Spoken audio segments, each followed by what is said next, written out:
તો કેમ છો ખેડૂત ભાઈઓ, ફરી સ્વાગત છે તમારું એક આપણા નવા વિડીયોમાં। તો ખેડૂત મિત્રો, આજે આપણે મિની ટ્રેક્ટર માટેનું એક જોરદારનું છાતી આપણે બનાવ્યું છે। તમે જોઈ શકો છો વિડીયોમાં કે મિત્રો આ છાતીને વખેડા છાતી કહેવામાં આવે છે। અને આપણે જે અત્યારે આ ફિટિંગ કરેલું છે દાઢાનું જે રાપનું, એ આપણે 28ની જાળીની વાવેતર હોય છે જે મગફળીનું, એમાં તમારે 3 વખેડા એક સાથે લેતું જાય એ રીતનું છાતી આપણે આ ફિટિંગ કરેલું છે। અને તમે આ છાતીને 20ની જાળીના વાવેતરમાં પણ ચલાવી શકો છો। તો સૌથી પહેલાં વાત કરીએ તો તમે જોઈ શકો વસાળે આપણે આ 2 રાપ ફિટ કરી અને 2 સાઈડ બલુંગિયા ફિટ કરેલા છે। તો ચાલો મિત્રો આગળ જોઈએ કે આ કઈ રીતે ચાલે છે છાતી આપણે।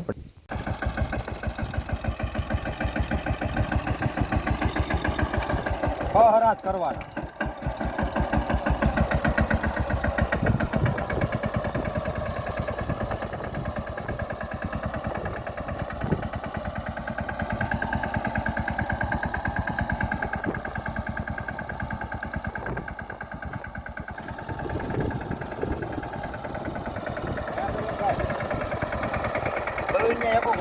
લઈ લેવા।